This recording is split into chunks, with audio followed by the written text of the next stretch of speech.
श्री कृष्ण गोविंद, श्री कृष्ण गोविंद,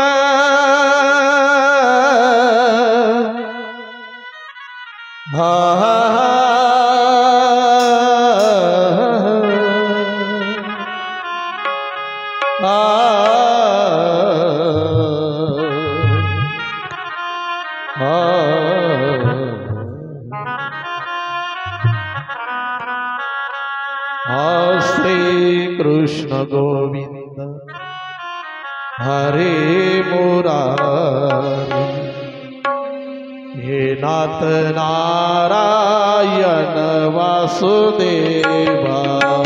श्री कृष्ण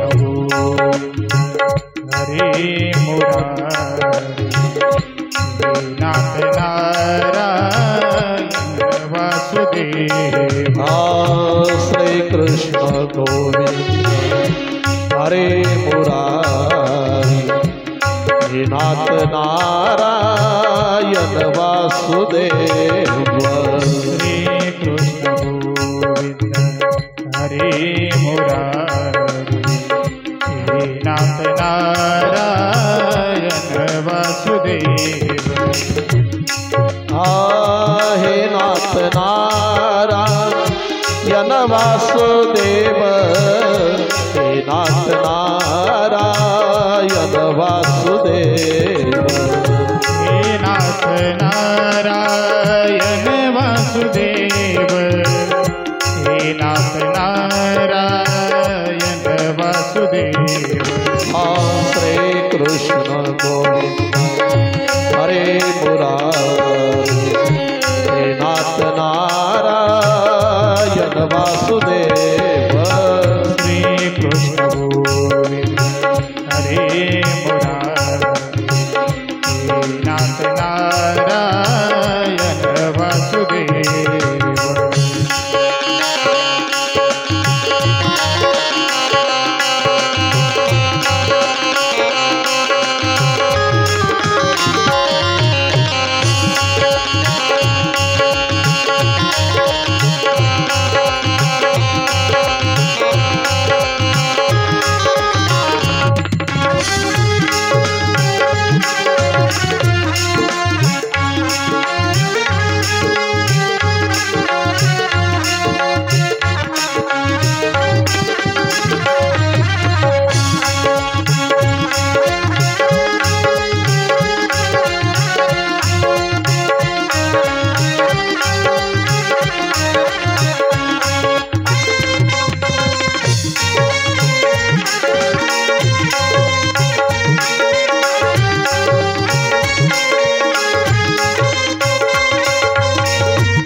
गोपाल मेरी यही प्रार्थना है, गोपाल मेरी यही प्रार्थना है, यही प्रार्थना है।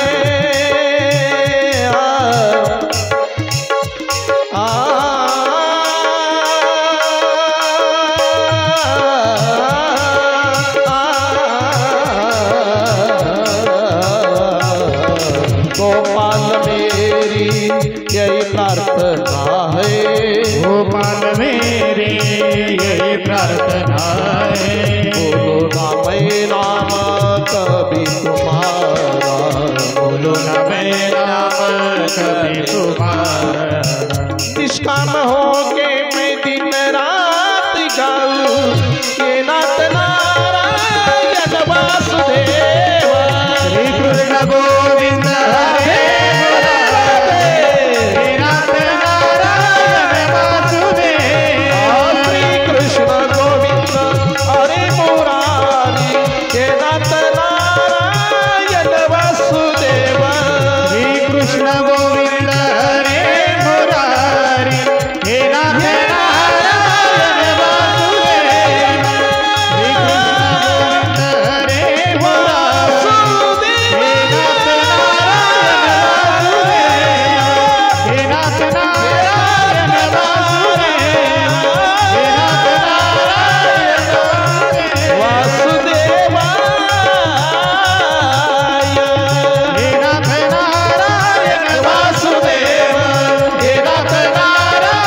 कृष्ण भगवान की।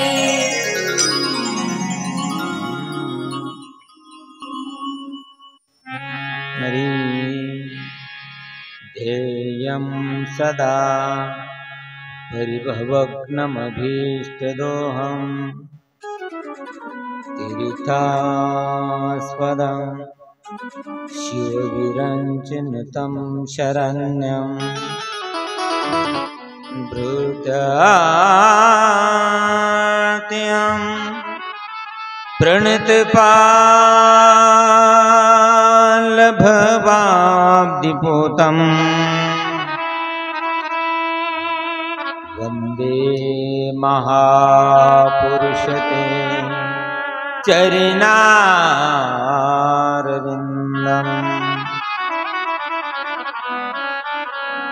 वंशी विभूषितकरा नवनीरदाभा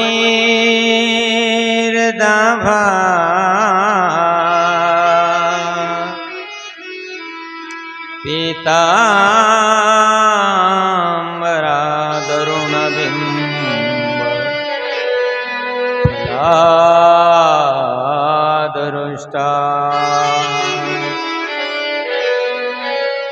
पूर्णेन्दु सुंदर मुखादरविंद नेत्रा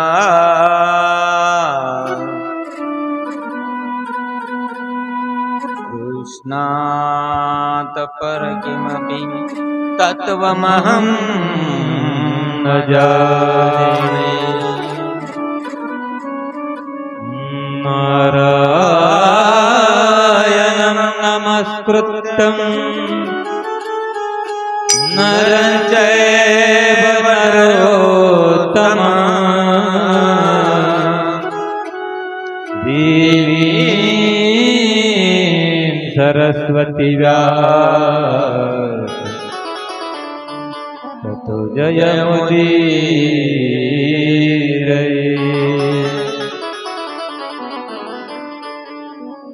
जय जय श्री राधारमण जय जय नवल किशोर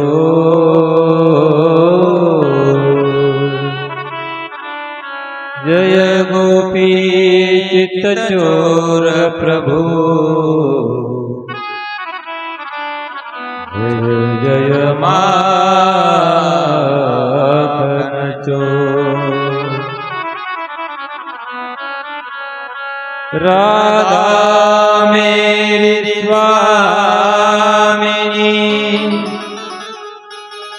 मैं राधे जी को दास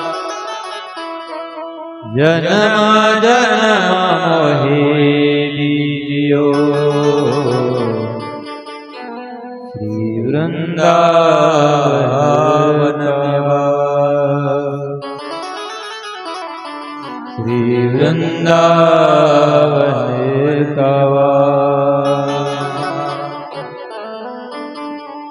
परम मंगलमय।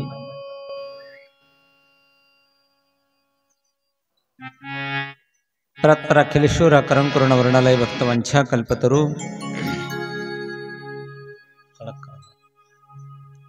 पठित विनंदित पीतांबर धारी श्री बालकृष्ण लालकी वाङ्मय प्रतिमूर्ती श्रीमद भागवत महापुराण सज्जनो भगवंताच्या कृपेने संतांच्या आशीर्वादाने गावातील तुम्हा सर्व मायबापांच्या सहकार्याने तरुण मित्रमंडळींच्या सहकार्याने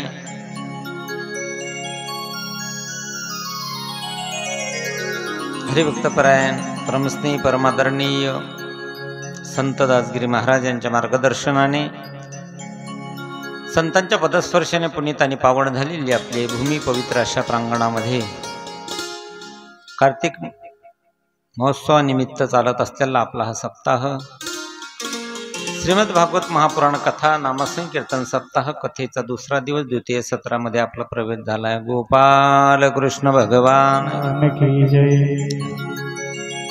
नामचिंतन जरा जोरात करत जा। काल सांगितलं तुम्हाला 7 दिवसाचं हे अनुष्ठान आहे. 7 दिवसाच्या अनुष्ठानामध्ये होईल तेवढं नामचिंतन तुम्हाला आपल्याला करायचं आहे. त्याच्या वेळेला गजर होईल, जोरात नामचिंतन करायचं भगवंताचं. नैमिषारण्याच्या पवित्र भूमीमध्ये सुतजी शौनकादी ऋषींना कथा सांगत आहे. सकाळच्या सत्रामध्ये आपण कथा श्रवण केली.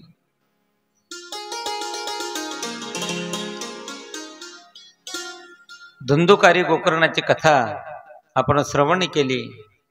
सांगून गेलो मी तुम्हाला त्या ठिकाणी. धुंदुकारी अहंकार आहे, गोकर्ण हा विवेक आहे.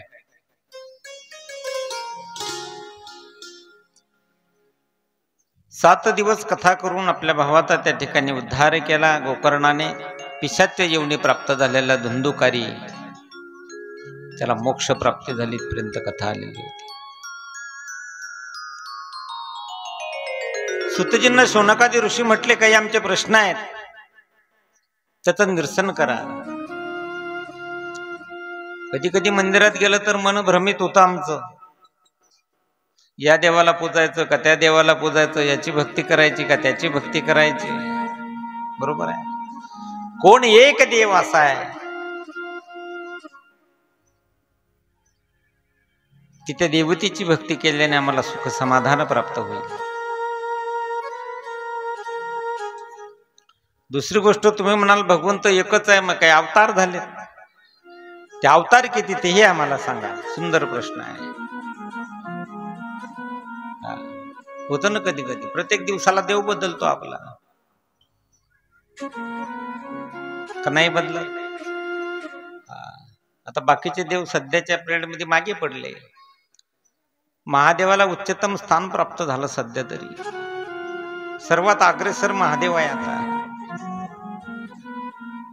बरोबर आहे की नाही? आणि काही जास्त अट्टहास करण्याची गरज नाही भगवान शिवजीच्या प्राप्तीसाठी. कारण सोपं साधन सांगितलं एकदम. गुरुवर प्रदीपजी मिश्राजींनी 1 लोटा जल आणि सब समस्या का. आणि बरोबर आहे ते, कारण नाथबाबाचाही त्याला पुरावा आहे. नाथबाबाही सांगतात, अरे एक बिल्वदळ चंदन अक्षदा पूजन तत्वता सोपे बहु. एकच बिल्वदळ, एकच बेलाचं पान सांगितलं बा. 1000 तोडण्याची गरजच नाही. त्याच्या मागे भाव पाहिजे मग. कारण भाव ज्याचे गाठी त्यासी लाभ उठा उठे. माऊली वर्णन करतात की पै भक्ती एकमे जाणे तेथे साने थोरण म्हणे आम्ही भावाचे पाहुणे भलतिया. भाव महत्वाचा आहे. मग भाव नसेल, टोपली भर जरी पाणी तोडून तुम्ही घेऊन गेले, त्याचा उपयोग होऊ शकत नाही. खरोखर आहे. एकच लोटा जल टाकायचा, एकच बिल्वपत्र अर्पण करायचं, पण त्याच्या मागे भाव पाहिजे. काय होतं, द्रौपदीकडे 1 पान अर्पण केलं होतं. बरोबर आहे. हरिपाठात कितीतरी पुरावे दिले आहे. भावे विन देव न कडे संदेह, गुरु विना अनुभव कैसा कडे.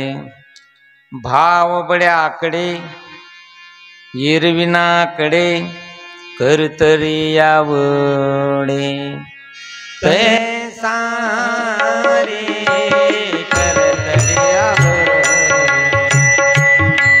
तैसा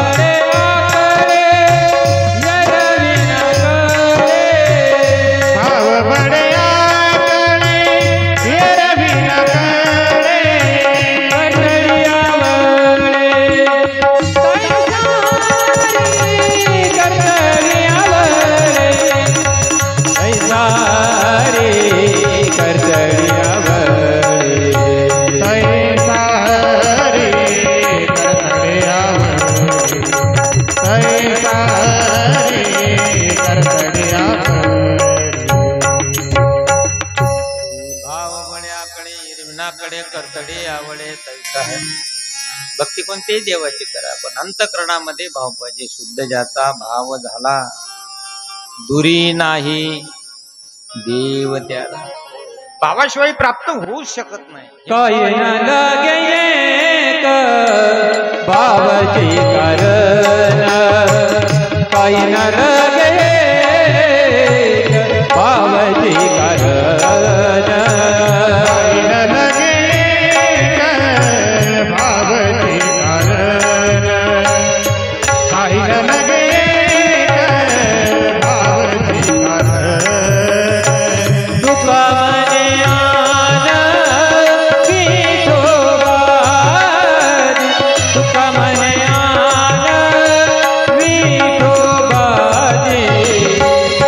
करिता बरोबर दुरावत दूरे, करिता बरोबर दुरावत दूरे, करिता बरोबर दुरावत दूरे. तुका म्हणे आन विठ्ठलाची, तुका म्हणे आन विठोबाची, काही न लगे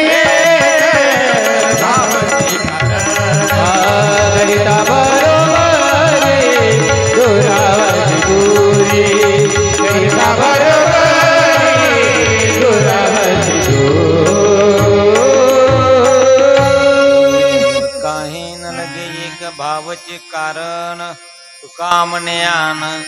शपथ घेऊन सांगावं जगद्गुरु तुकोबारायांनी की भगवंताला भावाशिवाय दुसरं काही लागत नाही. त्याला प्रश्न होता शौनकादी ऋषींचा, कोण एक देव असा आहे. सुतजी सांगतात भक्ती कोणाची एक करा, पण निष्ठा एकावर ठेवा. श्रद्धा महत्वाची आहे, निष्ठा महत्वाची आहे. आणि कशी ठेवायची ते साध्या भाषेत सांगतो तुम्हाला. पत्नीची निष्ठा पतीवर आहे म्हणून देराचाही अपमान करू नये. पत्नीची निष्ठा पतीवर जरूर असावी म्हणून सासऱ्याचाही अपमान करू नये. पत्नीची निष्ठा पतीवर जरूर ठेवावी, जेठालाही शिवीगाळ करू नये. भक्ती अनेकांची करा, निष्ठा एकावरती ठेवा.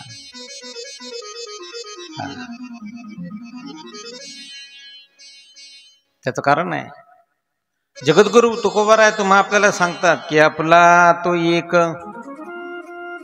देव करून घ्यावा, तिने विना जीवा सुख नाही. अनेकाच्या मागे धावपळ करायची सांगितलीच नाही, एकच. तो एक कोणता, तोही मार्ग मोकळा करून दिला. सुखरूपायचे तुझ्या कोण सांगा, माझ्या पांडुरंगा सारिका तो.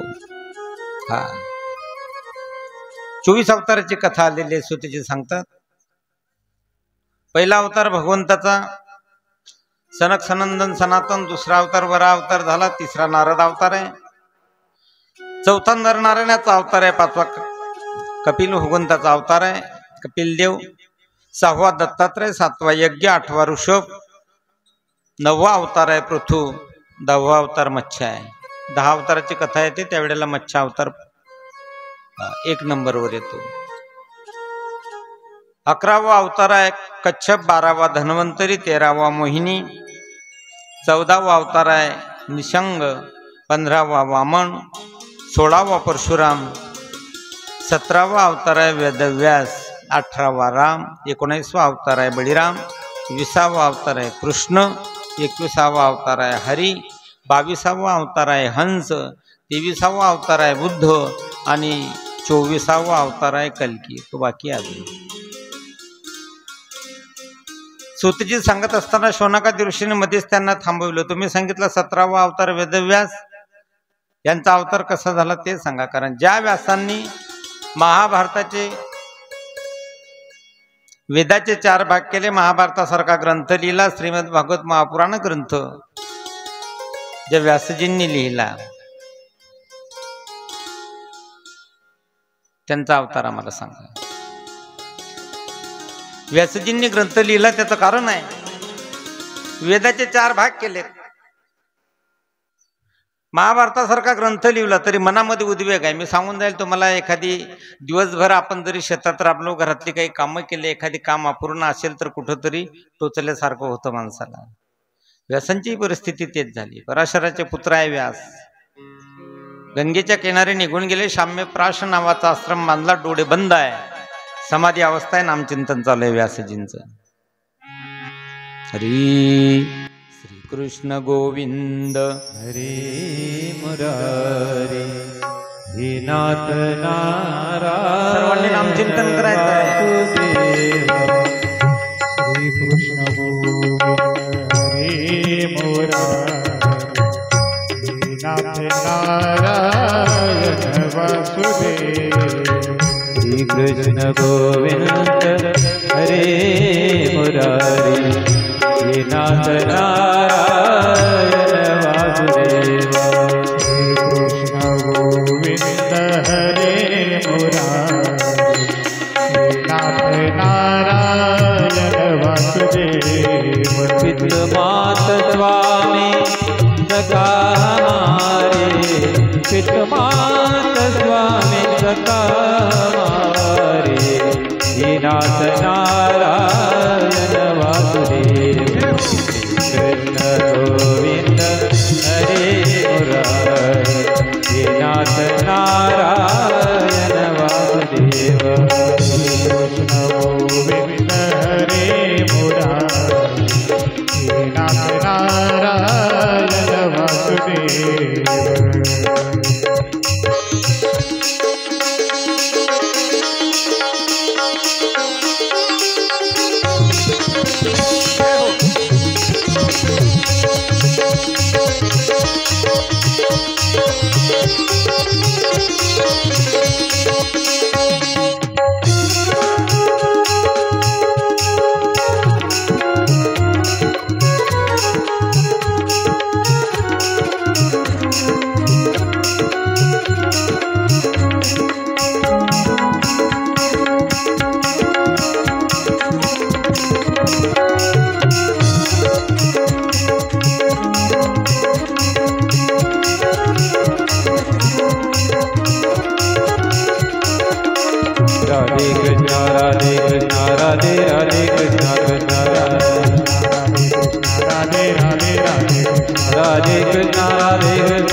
भागवत महापुराण की जय. नामचिंतन करत असताना नारद महर्षी आले. भजनात बाबा गुंगा एका हातात विना चिपळ्या. नारायण नारायण नारायण. व्यासजींच्या जवळ आले. नारद महर्षीने प्रश्न केला व्यासजींना. वेदाचे 4 भाग केलेत, महाभारतासारखा ग्रंथ लिहिला, तरी चेहऱ्यावरती नाराजगी आहे, काय कारण आहे? व्यासजी म्हटले, हे मलाच कळत नाही, तुम्ही सांगा, निराकरण करा, काय नेमकं काय असतं. नारद महर्षींनी सांगितलं, आतापर्यंत तुम्ही जी साधना केली पण सर्वसामान्याच्या जीवाचा उद्धार होईल असं कुठल्या प्रकारचं ग्रंथाचं लेखन तुम्ही केलेलं नाही. मग असं करा, माझी इच्छा आहे, श्रीमद भागवत महापुराण ग्रंथाची रचना करा. सर्वसामान्यांचा उद्धार होणारा ग्रंथ आहे. व्यासाजी म्हटले तुम्ही म्हणता ते ठीक आहे, पण आता आयुष्यातले दिवस एवढे निघून गेले, पुढे सांगता येईल काही गॅरंटी आहे? कारण किती वर्षाचा झाला आपणही सहज सांगू, पण पुढे आता किती वर्ष जगायचं आहे कोण सांगेल? काही प्रमाणपत्र आहे आपल्याकडे? तारीख डिक्लेअर आहे आपली? नाही नाही, एक एक श्वास आपला त्याच्या सत्तेने चालत आहे. आतापर्यंत जीवनाचा आनंद घेत आलो ही त्याची कृपा आहे. तुम्ही म्हणता ग्रंथ रचना करा, पण तिकडे गॅरंटी नाही ना. नारद महर्षींनी सांगितलं भगवत कृपेपेक्षा संत कृपा ही श्रेष्ठ आहे. आणि माझं दर्शन तुम्हाला झालं आणि म्हणून माझी आज्ञा आहे ग्रंथ रचना करा. आणि धावत्या वेळेमध्ये नारद ऋषींनी आपलं जीवनचरित्र सांगितलं की अगोदरचा माझा जो जन्म होता दासीपुत्र होतो, माझं नाव रामदास होतं. जन्म झाला, वडील वारलेत. आईने लहानपणात मला घेतलं कुठंतरी, मुलाच्या संगोपनासाठी व्यवस्था मिळेल, जागा मिळेल, सेवा करण्याची संधी प्राप्त होईल. आई मला घेऊन फिरत होती. संत कृपा किती श्रेष्ठ आहे ते सांगत आहे. एका ऋषीच्या आश्रमामध्ये आई आली. त्या ऋषींना विनंती केली. तिथं माझ्या आईला गाईचं दूध काढण्याचं काम मिळालं. व्यासजींना नारदजी सांगत आहेत त्या आश्रमामध्ये सकाळचा काकडा प्रवचन, दुपारची कथा, संध्याकाळचा हरिपाठ, रात्रीचं कीर्तन नेहमी करता श्रवण करत गेलो. त्याचा परिणाम झाला. एवढंच नाही, संतांची आज्ञा घेऊन त्यांच्या पानावरचं उचिष्ट मी सेवन करत गेलो. सद्बुद्धी सुचली.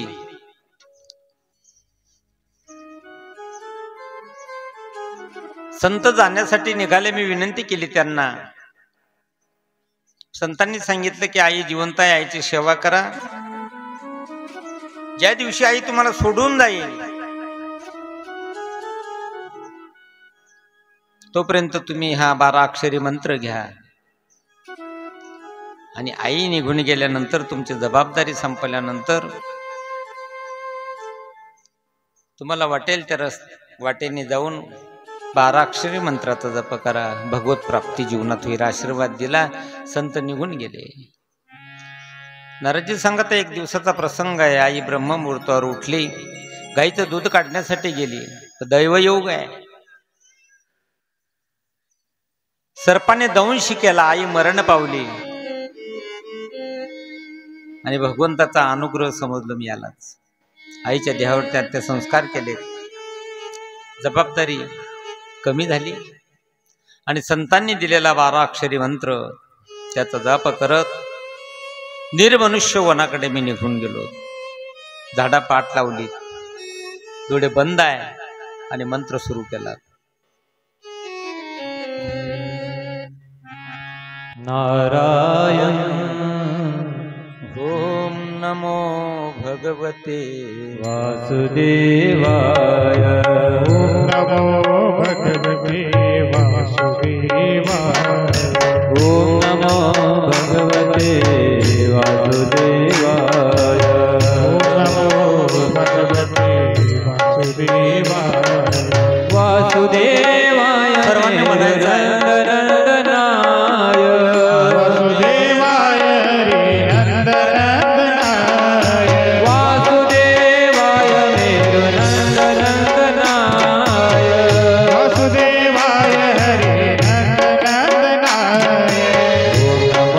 भगवते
हरि ओम नमो भगवते वासुदेवाय ओम नमो भगवते वासुदेवाय ओ भगवते वासुदेवा ओ भगवते वासुदेवा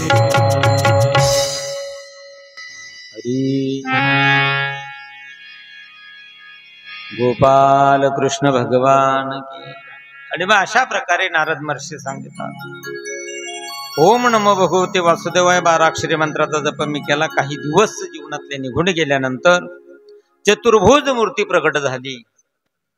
आशीर्वाद संतांचा होता, मंत्र संतांनी दिलेला होता आणि सांगून जाईल भगवंत आपलं वचन खोटं करतात पण आपल्या भक्ताचं पूर्ण करतात. मी सकाळी सांगितलं तुम्हाला. चतुर्भुज मूर्ती प्रकट झाल्यानंतर नारदाला सांगितलं अंतःकरणामध्ये वासना आहे, जोपर्यंत वासना समोर नष्ट होऊ शकत नाही पूर्वता माझं दर्शन तुम्हाला होणार नाही. मग संतांनी दिलेला जो मंत्र आहे या ठिकाणी तुम्ही साधना करत राहावी. भगवंत निघून गेले. काही दिवस साधना करत राहिलो आणि कल्पाच्या अंती जेव्हा भगवान नारायणाने प्रलयकालीन समुद्रामध्ये शयन करण्याचं ठरवलं त्याच वेळी ब्रह्मदेव त्यांच्या हृदयात शयन करण्याच्या इच्छेने सारे सृष्टी निर्माण करण्यासाठी भगवान विष्णूच्या नाभी कमळातून ब्रह्मदेवाचा अवतार झाला. 1000 युग चतुर्युगी संपल्यानंतर जेव्हा ब्रह्मदेव जागे झाले त्यावेळेला मरीची आदी ऋषींबरोबर मीही त्या ठिकाणी प्रकट झालो. एका दासीचा पुत्र रामदास. संतांची कृपा माझ्यावर झाली आणि म्हणून आज विना आणि चिपळ्या हे भगवंताला प्राप्त करण्याचं जिंकण्याचं साधन माझ्याकडे. एवढंच नाही तर भगवंताने एवढा अधिकार मला प्राप्त करून दिला. तो कशा करता तर फक्त संत कृपेचं फळ आहे. म्हणून आज माझं दर्शन तुम्हाला झालं व्यासजींना सांगितलं आणि माझी आज्ञा आहे श्रीमद भागवत महापुराण ग्रंथाची तुम्ही रचना करा. 3 अंगुली व्यासजींच्या हृदयाला लावले.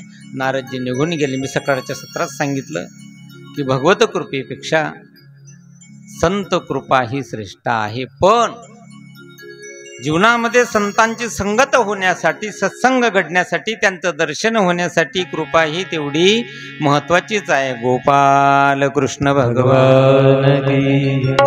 आणि मग आता संतांचा आशीर्वाद आहे.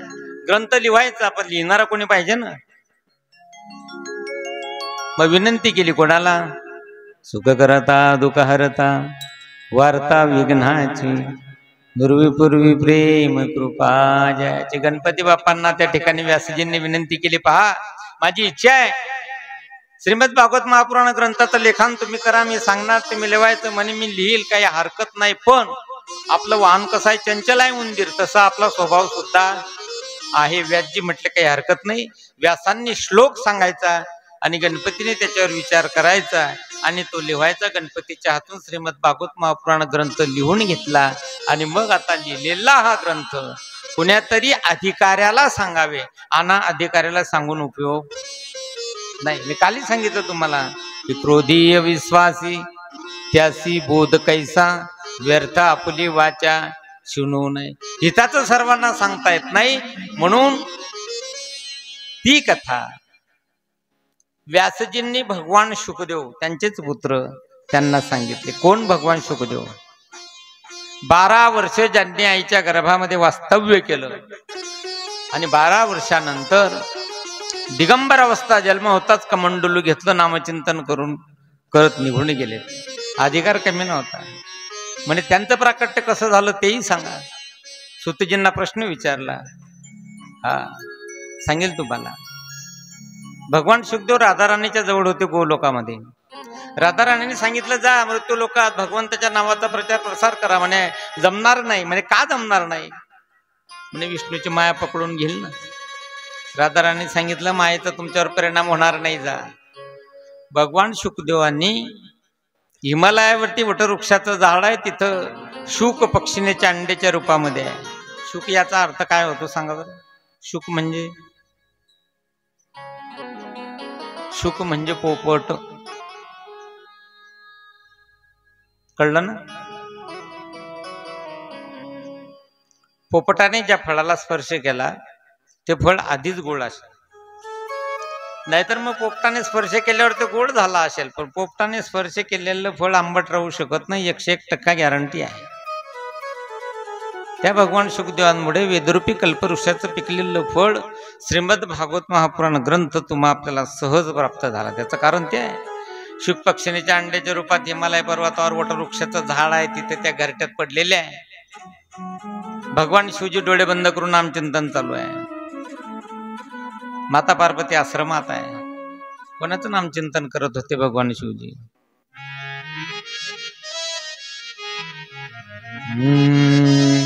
जय राम जय जय राम, श्रीराम जय राम जय जय राम, श्रीराम जय राम जय जय राम, श्रीराम जय राम जय जय ओ श्रीराम जय राम जय जय राम, श्रीराम जय राम जय जय राम, राम जय राम जय जय राम, श्रीराम जय राम जय जय. भजन करी महादेव, भजन करी महादेव, राम पूजी सदाशिव, ओ राम पूजी सदाशिव, श्रीराम जय राम भजन करी महादेव, श्रीराम जय राम भजन करी महादेव, राम पूजी सदाशिव, राम पूजी सदाशिव, श्रीराम जय राम भजन करी महादेव, श्रीराम जय राम भजन करी महादेव, श्रीराम जय राम भजन करी महादेव. भगवान शिवजी प्रभू रामचंद्राचं भजन करायचे. डोळे बंद आहे. माता पार्वती आश्रमात आहे. नारद ऋषी त्या ठिकाणी आलेले. पार्वती मातेने पाहिलं, या ऋषीवर भाग्य आहे आमचं, तुम्ही आले, आश्रम पवित्र झाला आमचा, या बऱ्याच दिवसातून आले. काय प्रश्न केला? असंच राहू द्या. बऱ्याच दिवसातून आले. नारद महर्षीने सांगितलं, अलीकडे आता लोकांचं प्रेम कमी झालं म्हणून फिरणं बंद केलं मी. वरवर चालू आहे. पूर्वीचा काळ होता, एखाद्या मावस भावाने सांगितलं तुमच्याकडे यायचं तर हा 2 दिवसापासून वाट पाहत होता. आता घरी पाहुणे आले तरी कधी जातील याची वाट पाहतो माणूस. बरोबर आहे का? कारण धावपळ चालू आहे लोकांची, आता रिकाम पण नाही. कोणालाही कधी मोठे लोक म्हणतात, काय सांगा महाराज, थोडासाही वेळ नाही हो, बोलायला वेळ सापडत नाही. मी म्हणतो मर्याच्या बाबतीत तरी टाइम काढून घेतो, नाही तर गडबडीत मरशी. बरोबर आहे की नाही? बरोबर आहे. साधना जीवनामध्ये खूप प्राप्त झाली तुम्हा आपल्याला. प्रेम कमी झालं लोकांचं, अंतःकरणामध्ये ओलावा राहिलेला नाही. वरवर चालू आहे सर्व. बस काव कसं चालू आहे? बरं आहे, बरंच बरं आहे. त्याचा बाप मरण पावला, त्याला दुःख आहे. शेजारचा म्हणतो कितीचा टाइम दिला ते येणं, म्हणे ते 12चा म्हणता, म्हणे ते 2 वाजवून त्याचं खरी नाही. दरवाजा बंद कर, मला जेल देऊन द्या अगोदर. तो प्रेम आहे लोकांकडे, टाइम नाही आता लोकांकडे. आता ते साधन मिळालं. हॅलो, 2 मिनिटात खुशाली समजून जाते. बर, माणूस माणसापासून तुटला आणि मोबाईलचा मित्र झाला. आता त्याच्या जवळ जाऊन जय हरी घालणं पडतो, तरी त्याला असा धक्का लावणं पडतो. भाऊ जय हरी, तो म्हणतो तुम्ही काय जय हरी महाराज, तरी लागेल सुरू. 4 माणसं एक जागी बसले की सुखादुःखाच्या गोष्टी नाही करत. आता पाहतो 1 तास जरी एक जागी बसले तरी ते एकमेकाला खुशाली विचारणारच नाही. खिशातला मोबाईल काढला की सुरू होणार ते. मुके झाले लोक. एखादी व्यक्ती गेला तर लगेच भावपूर्ण श्रद्धांजली, डोळ्याला हात टाकले, आटपला खेळ. दारावर जाणं असो का,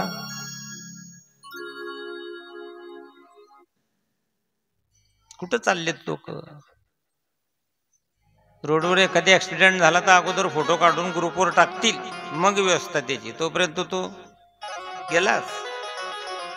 मी सांगतो असं. पार्वती मातेला सांगतायत नारद महर्षी, लोकांकडे प्रेम कमी झालं, विश्वास राहिला नाही, श्रद्धा राहिली नाही, हे फिरणंच बंद केलं. पार्वती माता म्हटली लोकांचं झालं असेल, पण शिवजींचं प्रेम तसंच आहे.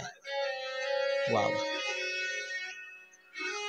प्रश्न विचारला नारदांनी. शिवजींचं प्रेम म्हणजे, आता पार्वती सांगायला लागली, समाधी अवस्थेत जे देवाने दर्शन दिलं ना, येता बरोबर सांगतात मला. गुरुमंत्र कोणी कोणाला सांगत नाही, तोही मला सांगितला, नारद महर्षींनी सांगितलं. मग ठीक आहे. बाबांच्याकडे जे मुंडनमाळ आहे ते कोणाचे, तेही सांगितलं असेल. म्हणे ते नाही सांगितलं अजून. म्हणे मग लटकं प्रेम आहे तुमचं, काय कामाचं आहे ते. गेले तिथून निघून. सारखा विचार पार्वती देवीच्या डोक्यात येत होता. भगवान शिवजी आले, आवाज दिला, देवी. पार्वतीने सांगितलं बोलू नका, वरून काढे तेवढे, आतून काढे आहेत. म्हणे काय झालं. अहो ऋषी आले होते, नारद ऋषी, त्यांनी माझे डोळे उघडले. भगवान शिवजी म्हणतात ते जास्तच उघडून गेला वाटतं. पार्वती देवीने सांगितलं आतापर्यंत तुम्ही मला कोणत्या देवाने तुम्हाला भेट दिली समाधी अवस्थेत, तेही सांगितलं, गुरुमंत्र सांगितला. तुमच्याकडे जी मुंडनमाळा आहे ती कोणाची, तेही सांगितलं. भगवान शिवजींनी सांगितलं देवी तुझे जेवढे अवतार संपले त्या अवताराचं स्मरण राहावं म्हणून तुझा अवतार संपला की मी ते धारण करत गेलो शिरकमळ. मग म्हणे तुमचे नाही झाले का अवतार. म्हणे नाही. म्हणे काय कारण आहे. कारण मी कथामृत घेतलाय. कारण ते देवादिदेव कोण आहे, महादेव. हा, मग म्हणे कथामृत घेतलं, मलाही ती कथा सांगा. पहिली कथा भगवान शिवजींनी पार्वती देवीला सांगितली. इकडे त्या घरट्यामध्ये वटवृक्षावर शुक पक्षिणीच्या अंड्याच्या रूपामध्ये पडलेला आहे भगवान शुकदेव. कथेला सुरुवात झाली आणि कथेला ओंकारा द्यावा लागतो. पण निंद्रा देवी आली ना तिकडे बघ. हा, चालू कथेत डोळे लागले. पार्वती देवीचे लागले तर आपले काय घेऊन बसले. आपल्याला येते ना ते. मग ते येऊ नये म्हणून भजन आहे 10-10 मिनिटं आडे, पण ते करत नाही आपण. ते तर वाटच पाहते घरून येणाराची, मंडपाच्या जवळ असते. ते आली की बस तुमच्या मागेची, बसली की बसली डोक्यावर, लागेच सुरू होऊन जातं असं. मग एखाद्याला कधी म्हटलं का हो झोप येते का तुम्हाला, झोपता का. नाही नाही झोपत नाही, आपल्याला सरावाच आहे, डोळे लावूनच ऐकतो मी. ऐकत आहे काय ऐकू ती. निद्रा देवी आहे ते कुंभकर्णाची पत्नी. त्याच्याकरता भजन करायचं, टाळी वाजवायचे, नामचिंतन करायचं, दूर पडून जाते. आणि मग आता पार्वती माता झोपल्यानंतर झालं काय, त्या कथेच्या प्रभावाने अंड्यामध्ये जीव निर्माण झाला. हवेचा झोका आला, अंड फुटल्या गेलं, सुंदर असा पोपट त्याच्यातून बाहेर पडला. देवीचा हुंकारा बंद झाला, त्या पोपटाने हुंकारा सुरू केला. कथा चालू आहे, पण भगवान शिवजीच्या लक्षात आलं कोण कथा श्रवण करत आहे. पाहिलं तर सुंदर असा पोपट होता. त्रिशूळ उचलला, त्याच्यावरती फेकला, पोपटाने भरारी मारली. पुढे पोपटा मागे त्रिशूळ आहे. खूप अंतर चालत गेल्यानंतर व्यासजींची पत्नी आहे विटिका,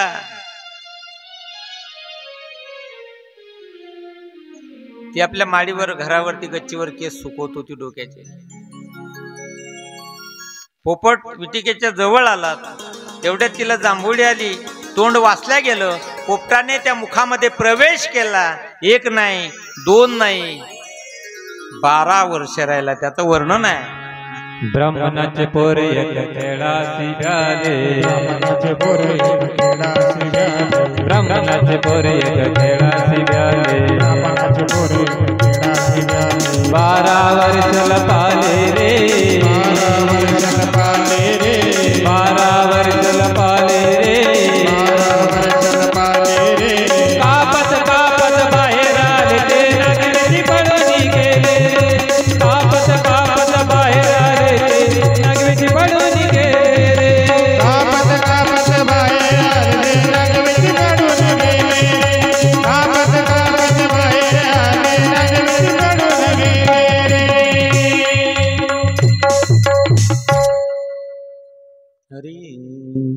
कापत कापत बाहेर आले ते नागवेची पडून गेले रे. 12 वर्ष आणि आईच्या गर्भात असताना वर्णन येतं, मंत्र ध्वनी ऐकू येत होता विटिकेला. तिने आपल्या पतीला सांगितलं होतं व्यासजी ना हो, पण ते झालं काय म्हणजे गर्भातून मंत्र ध्वनी येतो त्यावेळेला सांगितलं देवी तो कोणी सामान्य नाही. हा भगवान शुकदेवजी आहेत. बर त्याचं वर्णन असंही येतं. पांडव वर्षी परीक्षित राजाला सांगेल कथा तुम्हाला उद्या सकाळच्या सत्रामध्ये. क्षमिक ऋषीचा पुत्र त्याचा शाप आहे. याच वंशात अर्जुन झाले अगोदर. अर्जुनाला ज्ञान देऊन गीता सांगून त्यांचं रक्षण केलं. तेच भगवान श्रीकृष्ण भगवान शुकदेवांच्या रूपामध्ये पांडववंशी परीक्षित राजाचं या ठिकाणी दुःख समूळ नष्ट करण्यासाठी कथा सांगून मृत्यूचं जे भय पाठीशी होतं ते नाहीसं केलं. एकीकडे त्याचं वर्णन असं आहे, व्यासजीने सांगितलं होतं बाहेर या 12 वर्ष झाले मंत्रध्वनी ऐकत आहे म्हणे, येत नाही माया पकडेल म्हणे, मायेचा परिणाम होणार नाही. ज्या भगवंताची माया आहे त्याला दर्शन द्यायला लावा, वचन द्या. हातात कमंडलू गेलं. 12 वर्ष जलमतात जन्म संन्यासी ज्यांना म्हणतात त्या भगवान शुकदेवांना व्यासजींनी पहिली कथा सांगितली. भगवान शिवजींनी माता पार्वतीला सांगितली.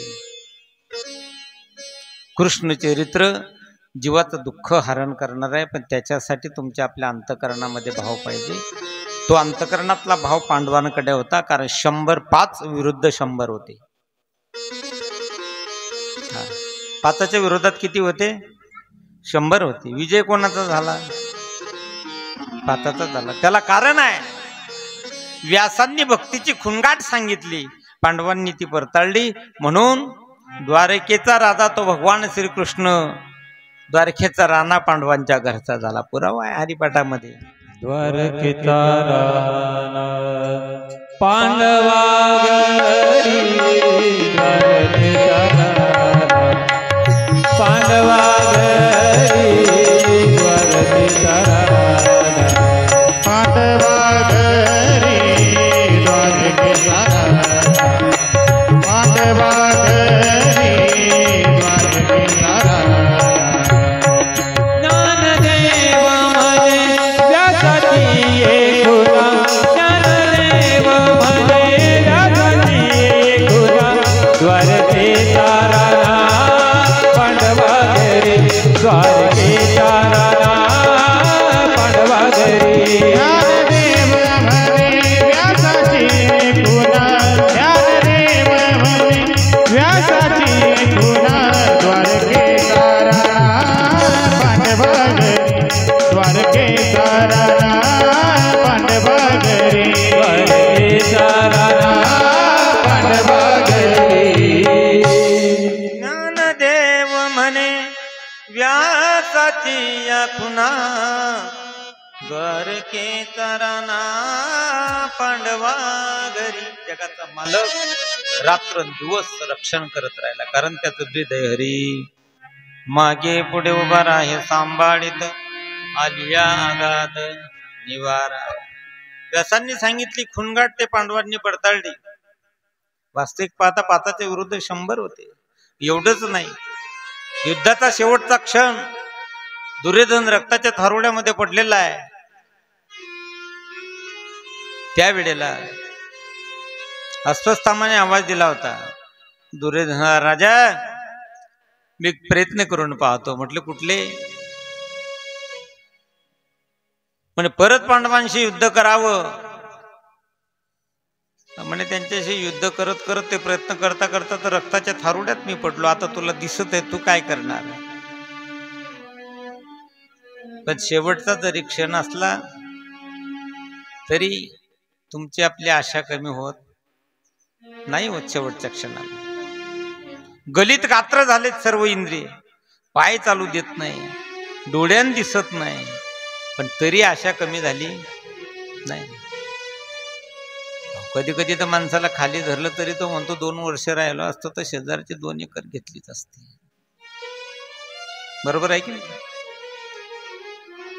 दुर्योधनाला म्हटलं ठीक आहे, कदाचित शेवटचा प्रयत्न आहे, यशस्वी झाला तर चांगला आहे. कोण आहे अश्वत्थामा? द्रोणाचार्यांचा पुत्र आहे. रात्रीची वेळ आहे.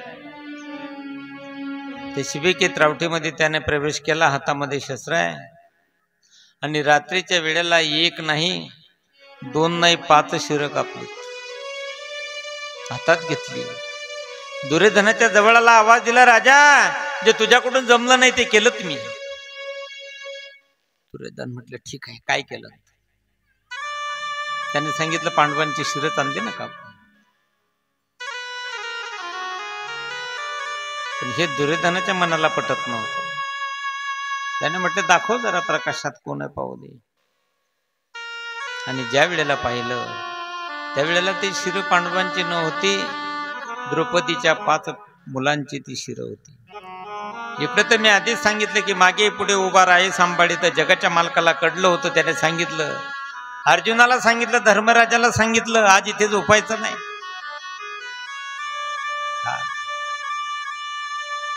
त्यावेळेला दुर्योधनाने पाहिल्यानंतर, आता जरी दुर्जन होता पण डोळ्यात पाणी आलं, अरे काय केलंस तू? सकाळ झाली, द्रौपदीने पाहिलं 5 मुलांची हत्या, शिर नाही, देह पडले एखादे. रडायला लागले, आक्रोश करायला लागले. धर्मराजासारखा राजा असताना, भीमदादासारखा गदाधार योद्धा असताना, अर्जुनासारखा गांडीवधारी असताना अश्वत्थाम्याने यावं माझ्या मुलांची शिरं कापावी, धिक्कार असो तुमच्या वीरतेचा रडत आहे. शब्द अर्जुनाने ऐकले. अर्जुन कृष्णाच्या जवळ आला. कृष्णाला सांगितलं, कृष्णा आपल्याला जावं लागत आहे. रथ सज्ज झाला, अधिकार होता. किती अधिकार होता की योग्याच्या ध्यानी न ध्याता तुडशी तो अम्मापाशी मागे पुढे, एवढा अधिकार होता. रथ सज्ज झाला, रथावरती स्वार झाले भगवान श्रीकृष्ण. अर्जुन निघालेत. अश्वत्थाम्याने पाहिलं दुरून रथ येत आहे. आता धावपळ करून किती करणार, किती दूर धावणार आहे. अंतिम अस्त्र होतं त्याच्याजवळ, ब्रह्मास्त्र. अर्जुनावरती सोडलं. विजेसारखं लकलक लकलक करत ते अस्त्र आलं. अर्जुनाने आवाज दिला कृष्णाला, कृष्णा. भगवान श्रीकृष्णाने अर्जुनाला सांगितलं, अर्जुना अरे विष उतरायचं असेल त्याच्यासाठी इंजेक्शन विषाचं द्यावं लागतं. आता मी नेहमी सांगतो, कदाचित पायात रानात जर गेलो आपण, शेतात गेलो, पायात काटा भरला, कशाने काढतो आपण? काट्यानेच काढतो ना, का घरी येतो? काही साधन घेण्यासाठी नाही. नाही, काट्यानेच काटा काढावा लागतो. म्हणता बरोबर लक्षात आलं, ब्रह्मास्त्र आपल्यावर येत आहे, त्याच्यावर ब्रह्मास्त्र सोडायचं आहे. अर्जुनाने ब्रह्मास्त्र सोडलं. 2 अस्त्र जवळ आली, शांत झाली. धरला अश्वत्थाम्याला, रथात घातलं आणि आणून द्रौपदीच्या समोर उभं केलं. सांग कुठली शिक्षा देऊ? पण अंतःकरण स्त्रीचं आहे.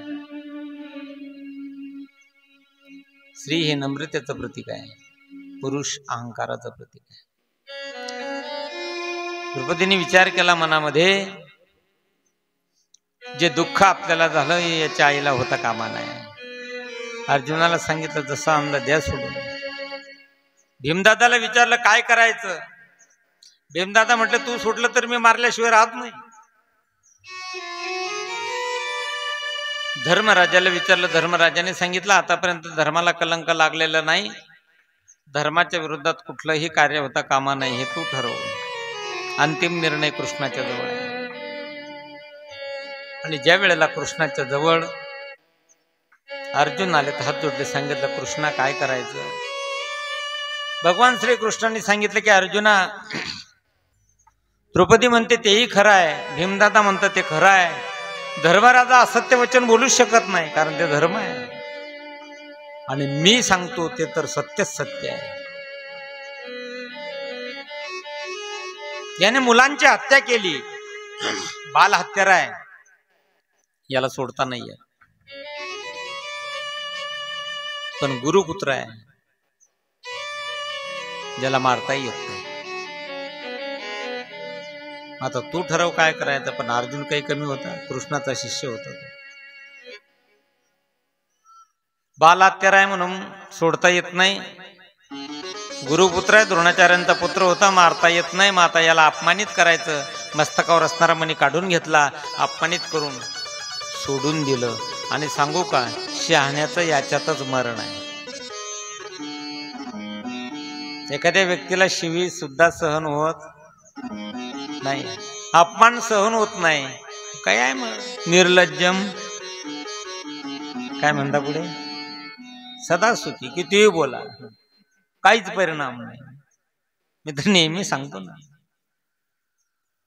200-400 लोकांमध्ये अपमान झाला एका व्यक्तीचा. मला वाईट वाटलं. म्हटलं दादा, समोरच्या व्यक्तीनं एवढं बोलायला ना पाहिजे होतं. एकांतात असतं तर ठीक आहे. 500 लोक होते तिथे.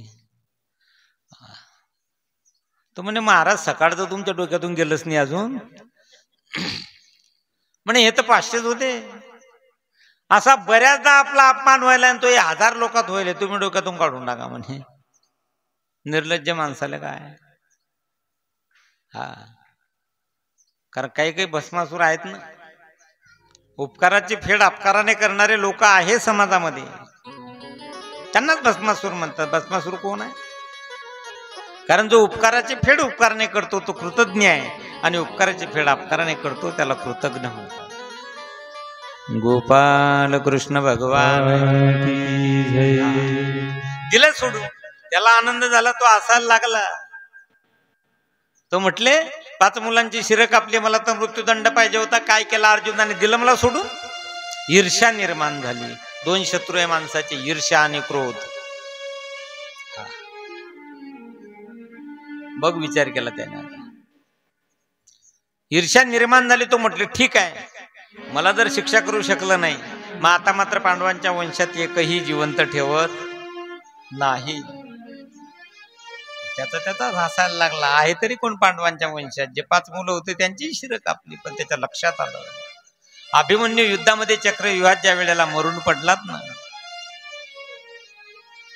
अभिमन्यूची पत्नी आहे, तिचं नाव आहे उत्तरा, आणि उत्तरेच्या गर्भामध्ये बाळ वाढत आहे, आणि ते बाळ आईच्या गर्भात पूर्ण दिवस घेणार आहेत हे मी ऐकलेलं आहे. कोण म्हणत आहे? अस्वस्थामा.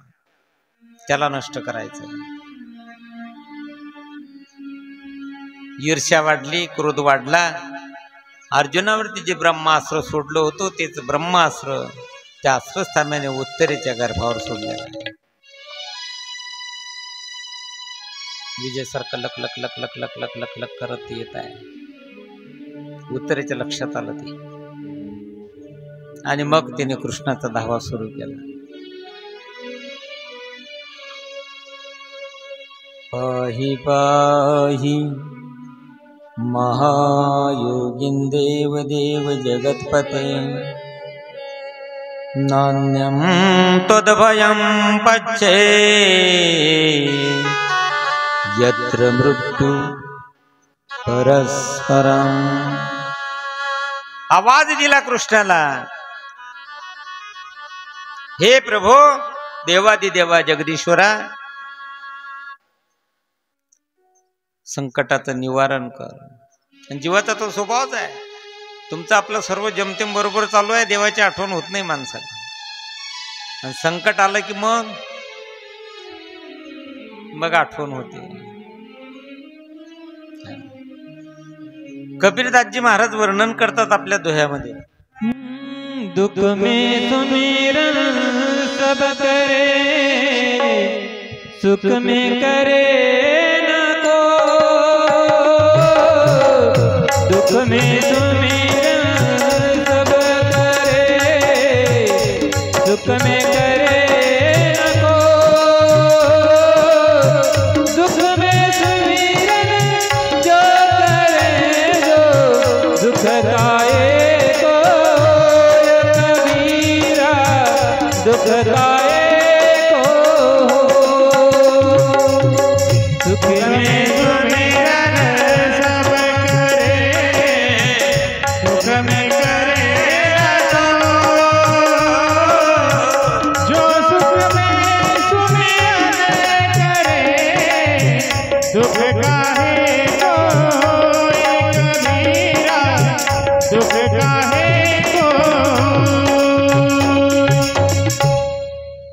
दुख में सुमिरन सब करे, सुख में करे ना कोई। जो सुख में सुमिरन करे, दुख काहे का हो कबीरा, दुख काहे का हो। जीवाचा स्वभाव आहे, दुःखाला की आवाज द्यायचा, कृष्णा धावरे लवकरी, संकट पडले भारी, हरी तू आमोचा आले विघ्न निवारी, कृष्णा धावर। दुःख आल्यावर बरं पण आवाज दिला, आणि तो भगवंत इतका जवळ आहे, इतका जवळ आहे, इतका जवळ आहे। पण आपलं कसं झालं सांगू का, तुझे आहे तुझ पासी, परी तू जागा भुललास। जवळ आहे पण आपण बाहेर शोधतोय। मी नेहमी दृष्टांत देतो, एक वारकरी बाबा पायी वारी करत होते, आणि पायी वारी करत असताना आता सकाळची वेळ आहे, गंगेवरती स्नानाला त्या ठिकाणी थांबलेले आहेत, आणि कपडे बदलायला लागले। 5-7 हजार रुपये काही खिशात असतील, एका चोराचं लक्ष गेलं। मग त्याला असं वाटलं इकडे तिकडे फिरेपेक्षा आता वारकरी म्हातारा आहे, कधीतरी आपला हात या पैशावर पडेल। तो म्हणे जय हरी बाबा, म्हणे जय हरी। कुठं निघाले? म्हणे काय नाही बेटा, पायी वारी करतो, वारकरी आहे।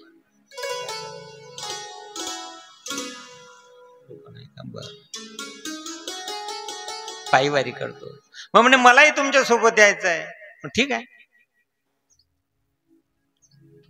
आता याला काही घेणं होतं, नामचिंतनाचा वारीचा याचा काही एक संबंध नाही। याची नजर कुकडे होती फक्त तर पैशावर, बस। दिवसभराचा प्रवास, रस्त्याने बाबाने हरिपाठ घेतला, याचा काही संबंध नाही। संध्याकाळ झाली, बाबा नामचिंतन करत झोपून गेले। हा कशाला झोपील? याला वाटलं बाबा झोपले, पैसे आपल्या हातात पडले की निघून जायचं।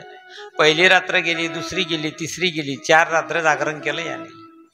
रात्रभरात जागी राहायचं, सकाळी म्हातारा झोपेतून उठला की लागेल नोटा गणत होता। हा म्हटले म्हातारा चतुर आहे, कुठं ठेवत असेल पैसे। 4 दिवस निघून गेले, आता 5व्या दिवशी आपल्याकडून जागरण होणार नाही। आणि मग त्याने हात जोडले, म्हटले बाबा मी काही वारकरी नाही। म्हणे बेटा सांगण्याची गरज नाही, कारण चेहऱ्यावर काही मुद्रा दिसत नाही साधूपणाची। मी पहिल्या दिवशी तुला ओळखलं, मग बडे तुमच्या जवळ असणाऱ्या फक्त पैशासाठी मी तुमच्या सोबत आलो। 4 रात्र जागरण केलं, रात्री तुम्ही झोपले की मी पैसे पाहत होतो। पूर्ण रात्र पैसे शोधण्यात जात होती, पैसे सापडत नव्हते। तुम्ही सकाळी उठले की नोटा मोजायचे। जाता जाता फक्त एवढं सांगा की 4 रात्री एवढा शोध घेऊन पैसे जर माझ्या हातात पडले नाही, तुम्ही कुठे ठेवायचे? ते बाबा हसायला लागले, म्हणे तू मूर्ख आहे। अरे झोपल्यानंतर हे पैसे मी तुझ्या उस्ताखाली ठेवत होतो, तू रात्रभर माझं उस्त पाहत होता म्हणे। आपलंही तेच झालंय, जवळ आहे पण बाहेर शोधण्याचा प्रयत्न चालू आहे। आवाज देता बरोबर भगवान श्रीकृष्ण आलेले आहे उत्तरेच्या जवळ। वर्णन येतं, उत्तरेच्या गर्भात असणाऱ्या बाळाचं रक्षण सुदर्शन चक्राने करत आहे। आणि मग विचारत आहे उत्तरेला कसं वाटत आहे? उत्तरेने सांगितलं कृष्णा जिथे तू आहे तिथं आनंदच आहे, दुःखाचा काहीच संबंध नाही। पण सांगेल तुम्हाला, ज्या वेळेला उत्तरेच्या गर्भाचं रक्षण भगवान श्रीकृष्ण करत होते, हे दृश्य कुंती माता आरशामध्ये आपली प्रतिमा दिसावी तसं स्पष्ट कुंतीला दिसत होतं। कृष्णाने प्रवेश केला आहे गर्भात, आणि कुंती माता ते पाहत होती। कुंतीने आवाज दिला, कृष्णा तू देव आहेस, भगवान आहेस तू। डोळ्यामध्ये पाणी आहे कुंती मातेच्या। कृष्णाने सांगितलं मी देव नाही। कुंती जवळ आली, सांगितलं कृष्ण आता ओळखला तुझा अधिकार। आजपर्यंत तुझ्या अधिकाराची ओळख पटली नाहीत, भगवान आहे। धर्मराजाला आवाज दिला कृष्णाने, बुवा मला देव म्हणत आहे, भगवान म्हणत आहे। ठीक आहे दादा, देव देण्याचं काम करतो, मागा मग तुम्ही काहीतरी। काय सुंदर वर्णन आहे. धर्मराजाने सांगितलं, कृष्ण काय देणार आहे तू? नेहमीसाठी धर्माच्या पाठीशी तू उभा आहे, धर्माला कुठेही कलंक लागलेला नाही आणि शेवटपर्यंत धर्माचंच रक्षण व्हावं, कुठे कलंक लागू नये, हे त्या दुसरं नको. भीमदादाला सांगितलं, भीमदादाने सांगितलं, भावांची सेवा, मोठ्या भावांची सेवा माझ्या हातून घडो, तुमचं नामचिंतन मुखात राहू द्या. अर्जुनाला सांगितलं भगवान श्रीकृष्णांनी, माग अर्जुना, काय मागायचं? म्हणे काय देणार आता? गुरु शिष्याचं जो तुमचं आपलं नातं आहे ते टिकून ठेवा फक्त, बस. द्रौपदीच्या जवळ आले, सांगितलं, द्रौपदीने सांगितलं, सखीचा भाव राहू द्या, दुसरं नको काय. देवाची बहीण आहे आता सुभद्रा, तिचा नंबर आला. कृष्णाला थोडी शंका आली. सर्वांनी जे मागितलं ते देवाविषयी मागितलं, संसाराविषयी मागितलं नाही. कदाचित आपली बहीण आहे मागताना चुकली, लोक म्हणतील कृष्णाची बहीण आहे, मागता आलं नाही. सुभद्रेला सांगितलं, माग काय मागायचं? सुभद्रेने पदर पुढे केला, हात जोडले, कृष्णा दुसरं काहीच नको, हे जे मन चंचल आहे बस तुझ्या चरणाच्या जवळ स्थिर कर. डोळ्यात पाणी आलं कृष्णाचे. दोघा हात वर केले, सांगितलं, पाहिलेत का? बहीण आहे म्हटले माझी. भगवान श्रीकृष्ण म्हटले, लोक कधी मन अर्पण करतात, कधी करतात बरं लोक. डोळ्याने दिसत नाही, बोलल्या जात नाही, चालल्या जात नाही, बरोबर आहे, कानाने ऐकू येत नाही, तेव्हा मन अर्पण करतात. सुभद्रेने तरुणपणामध्ये मन अर्पण केलं. इकडे आपली व्यवस्था बिघडली, मग आपल्याला आठवण होते. एक आजोबा मला म्हणायचे, म्हणे महाराज यावर्षी मला वाटतं आळंदी ते पंढरपूर वारी काय लेट झाली का काय, काही सांगता येत नाही. म्हटलं वारी तर काही लेट होणार नाही आणि होतच नाही. म्हटलं बाबा तुम्ही असं कसं म्हणता? म्हणे हो ना, मला तसंच वाटतं.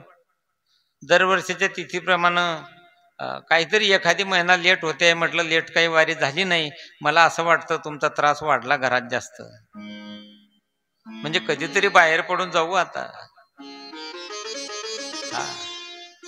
सर्वांनी आपल्याला सोडलं, नकोसं झालो सर्वांना, त्यावेळेला आपल्याला आठवण होते, मग आपण म्हणतो भगवंताकडे येतो. सुभद्रेने तारुण्यावस्थामध्ये कृष्णाला सांगितलं की हे मन आहे, या मनाला स्थिर करा तुमच्या चरणाच्या जवळ. आणि शेवटचा नंबर आहे आता कुंती मातेचा. भगवान श्रीकृष्ण कुंती मातेच्या जवळ आला, सांगितले, बुवा तू म्हटले ना देव आहे मी, माग काय मागायचं? कुंतीच्या तर डोळ्यातून पाणी चालू होतं, महाराज आता देणारच काय? मागण्याचा तर अधिकार पाहिजे ना आमचा. अगोदर पासून ज्याने नेहमीसाठी आमचं रक्षण केलं, काय मागणार आहे आम्ही त्याच्याकडे? मंदिरात जाणं आपला धर्म आहे, भक्ती करणं आपला धर्म आहे, देवाकडे मागू नका काही. आणि मागायचंच असेल तर मागणे ते मागू देवा, करू भक्ती त्याची सेवा. संसाराविषयी तर मागू नका. मागल्याने तुम्ही मागितलं तेवढंच मिळेल, न मागल्याने तो काय देईल सांगता येत, कारण तो उदार आहे. मागू नका भगवंताकडे, कारण तुमचा आपला तो अधिकारच नाही. अगोदरच एक वस्तू आणली आपण उसनी, ते परत द्यायची आहे. जोपर्यंत पहिलं उसनं आणलेलं परत देता येत नाही तोपर्यंत दुसरं मागता येत का? चालतं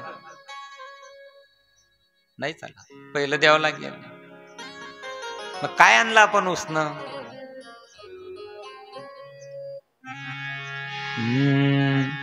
देह हा पाचाचा लीला, देह हा पाचाचा लीला,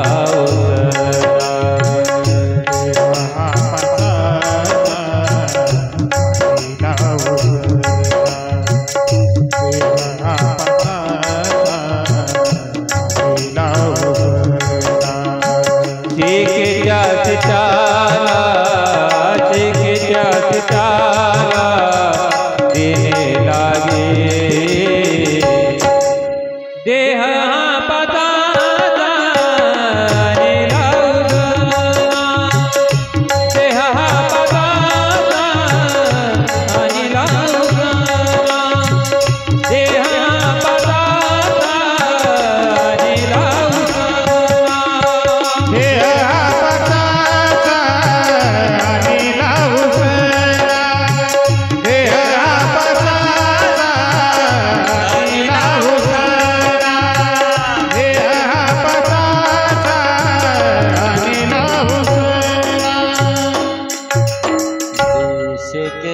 त्याचा त्यासी देणे लागे. उसनं आणलेलं आहे आपण देवाकडून. ते उसनवारी अगोदर व्यवस्थित फेडावं लागेल. मागणं आपला अधिकार नाही.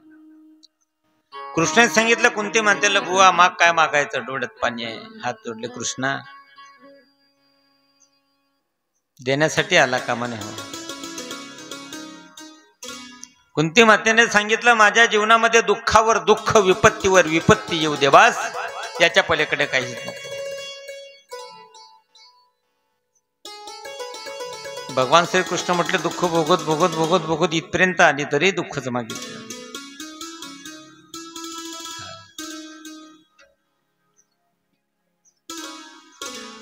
कुंती मातेने सांगितलं कृष्ण काय करावं त्या सुखाला, ज्या सुखात तुझा विसर पडतोय. आगी लागू तया सुखा, जेने हरी नये मुखा. काय करतात त्या संपत्तीला, प्रॉपर्टीला, त्या सुखाला काय करतात. जर भगवंताच्या नामचिंतनाचा विसर पडत असेल तर कुंती माता म्हटली आग लागू दे त्या सुखाला, नको मला ते सुख. कृष्णा खरं सुख कोणतं आहे. अरे ज्या ज्या वेळेला माझ्यावरती विपत्ती आली, ज्या ज्या वेळेला आमच्यावरती संकट आलेत, हाक देता बरोबर तू उभा आहेस. खरं सुख तर हे आहे. भगवान श्रीकृष्ण म्हटले जगाच्या मालकाच्या डोळ्यात पाणी आलं. कृष्णाने सांगितलं कोणत्या मातेला दुःख भोगत भोगत भोगत इथपर्यंत आली तरी दुःख मागितलं. कुंतीच्या जीवनचरित्राचा जर विचार केला, कुंती भोज राजाने तिला दत्तक घेतलं होतं म्हणून नाव कुंती ठेवलं. लग्न झालं. पांडुराजाला त्या ठिकाणी शाप होता. कामवासनेने पत्नीला स्पर्श कराल तर मृत्यू निघून गेलेत. पतीबरोबर सती माद्री निघून गेली. 5 मुलं, त्यांचा सांभाळ विधवावस्थेत करावा लागला. विधवपणामध्ये एवढंच नाही, 5च्या विरोधात 100 होते. दर आठवड्याला दर दिवसाला ते काहीतरी नवीन करायचे. लाक्षागृह जाडण्याचा प्रयत्न केला, विषाचे मोदक देऊन मारण्याचा प्रयत्न केला. 17 वर्षाचा वनवास दिला, 18 वर्षाचा अज्ञातवास दिला. आणि एवढं करत करत आता कुठं युद्ध झालं आणि कृष्ण म्हटले आता कुठं तुझा पुत्र धर्मराजा युद्धामध्ये विजयी झाला. आज राजाची आई म्हणून मिरवण्यापेक्षा पुन्हा तू दुःख मागत आहे, आता नाही भेटणार. कुंती मातेचं शांतपणे केलं भगवान श्रीकृष्णाने. सांगितलं आता नाही मिळणार दुःख म्हणे. ठीक आहे, ही जी ममता आहे तिची दोर तुझ्या चरणाच्या जवळ स्थिर कर म्हणे. त्या आधीच खेचली.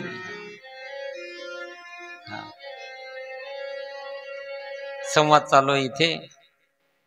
असं करत संध्याकाळ झाली. संध्याकाळची वेळ आहे. सर्वांनी मागितलं ते भगवान श्रीकृष्णाने दिलं. रात्रीची वेळ झाली. धर्मराजा दिव्याच्या ज्योतीच्या जवळ गडगड गडगड गडगड रडत होता. डोळ्यातून अश्रू चालत होते. कृष्णाचं लक्ष गेलं. धावत गेले. विचारलं दादा रडण्याचं कारण काय. धर्मराजाने सांगितलं कृष्णा या पृथ्वीच्या तुकड्यासाठी कित्येक स्त्रिया विधवा झाल्या, मुलं अनाथ झालीत रे. काय करावं याला आता. भगवान श्रीकृष्णाने सांगितलं म्हणे युद्धाच्या अगोदर अर्जुनाला भूत लागलं होतं कुरुक्षेत्रावर. उपदेश करावा लागला ना. तेच भूत आता धर्मराजाला लागला इकडे.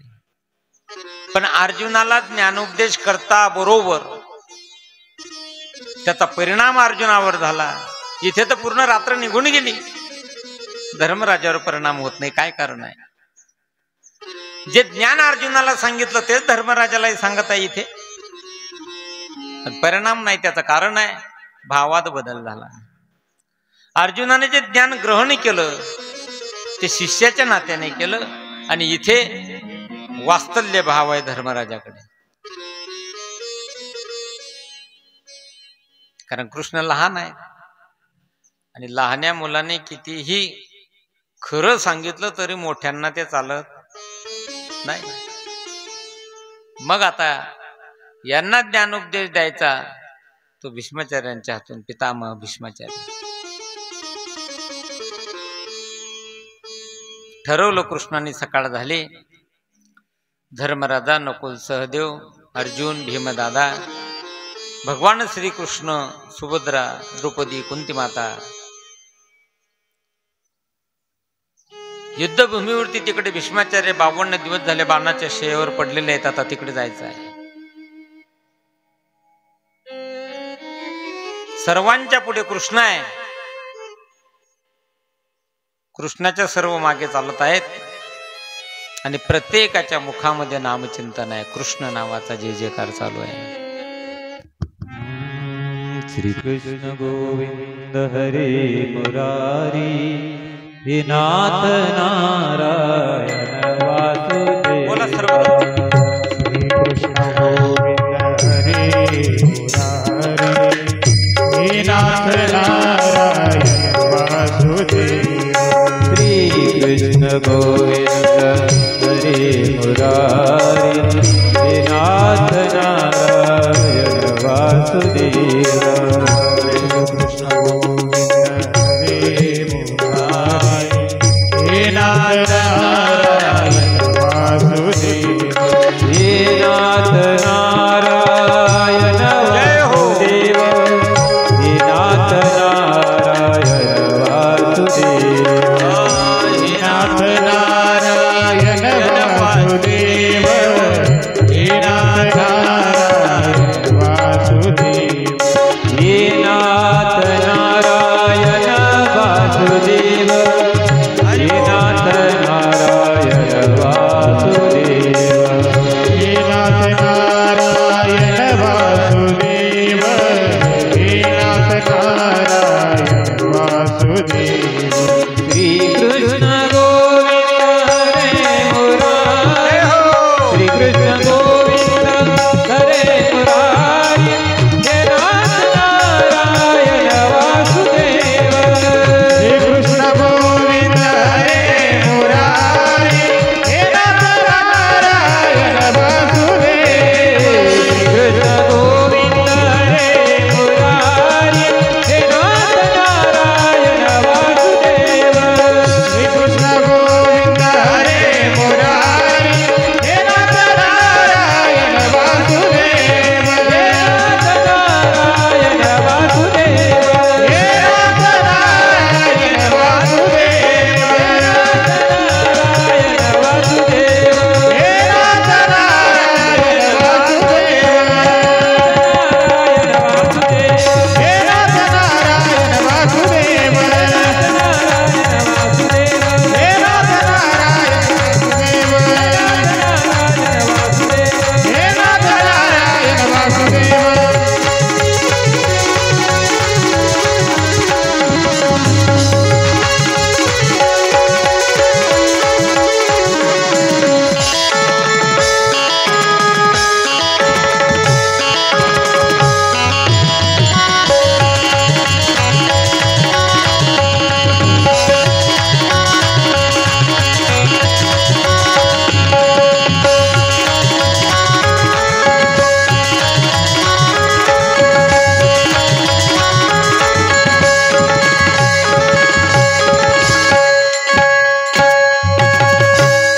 गोपाल कृष्ण भगवान की जय. नामचिंतन करत सर्व पितामह भीष्माचार्यांकडे आलेले 52 दिवस झालेत. बाणाच्या शय्येवर भीष्माचार्य पोहोचले. मनोमन कृष्णाचं दर्शन घेतलं भीष्माचार्यांनी. भीष्माचार्यांच्या चरणावरती सर्व नतमस्तक झालेत. भगवान श्रीकृष्णांनी सांगितलं, पितामह आमची एक इच्छा आहे, धर्मराजाला तुम्ही ज्ञानोपदेश द्यावा. भीष्माचार्यांनी सांगितलं, कृष्णा रे सर्व अंगात बाण आहे आणि अशा अवस्थेमध्ये तू मला सांगत आहे दुसऱ्याला मोठं पण कसं द्यावं हे तुझ्याकडून शिकावं म्हटले. कृष्णाने सांगितलं, मी खूप सांगण्याचा प्रयत्न केला, पूर्ण रात्र गेली हो, परिणाम नाही झाला, तुम्हीच सांगा. धर्मराजाला भीष्माचार्यांनी सन्मुख बोलवलं आणि उपदेश करत आहे. पितामह भीष्माचार्य सांगतात धर्माच्या राजाला की राजा तुम्ही गृहस्थ आश्रमी आहात,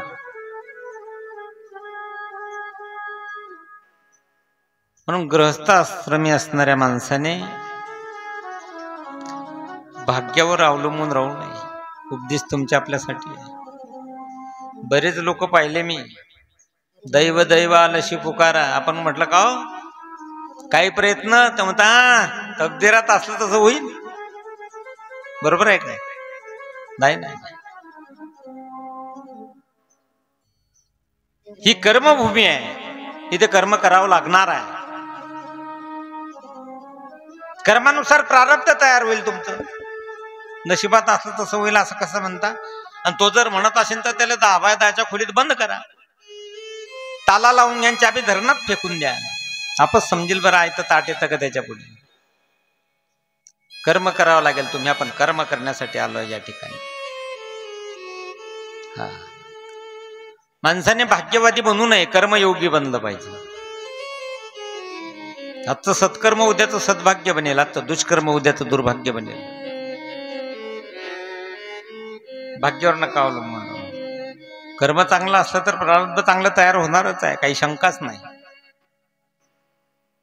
सांगणारे भीष्माचार्य आहे, धर्मराजाला सांगत आहे. दुसरी गोष्ट, जीवनामध्ये खूप धन कमवा. कोण सांगत आहे? पितामह भीष्माचार्य धर्मराजाला सांगत आहे. धनाची गरज आहे. जोडनिया धन उत्तम व्यवहारे, जोडनिया धन उत्तम व्यवहारे, जोडनिया धन उत्तम व्यवहारे, जोडनिया धन उत्तम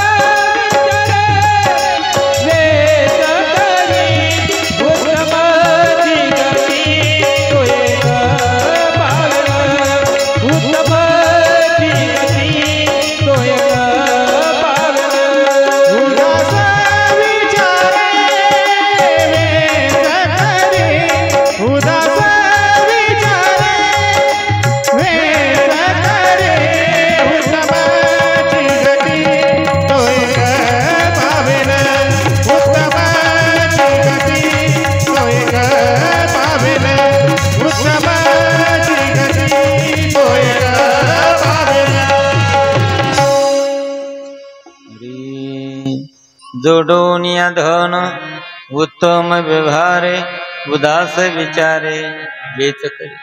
पितामह भीष्माचार्य सांगतात धर्मराजाला खूप कमवा धन. कोणी सांगितलं कमवू नका म्हणून? खूप कमवा. कमवत असताना पथ्य सांगितलं, व्यवहार उत्तम पाहिजे. राष्ट्रसंत तुकडोजी महाराज सांगतात, व्यवहार न कडला ज्याला, परमार्थ कशाचा त्याला. व्यवहार चांगला पाहिजे माणसाचा. धन खूप कमवा जीवनामध्ये, पण कमवत असताना कुणाचं अंतःकरण दुखत आहे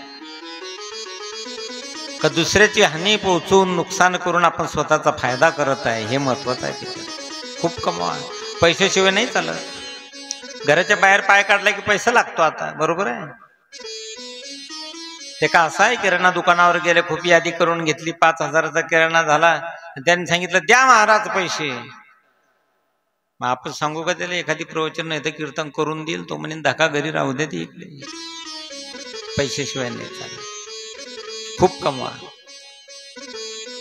पितामह भीष्माचार्य सांगतात कमवलेल्या धनातून धर्माच्या कार्यासाठी खर्च करा.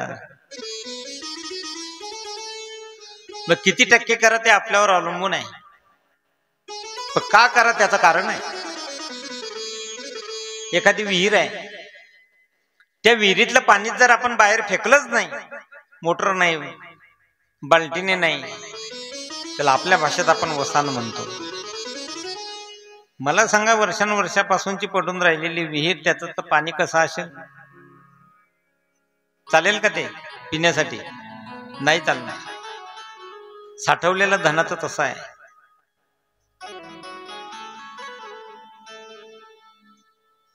पण दुसऱ्या विहिरीवरती मोटर आहे, दररोज त्याच्यातलं पाणी बाहेर फेकल्या जातं.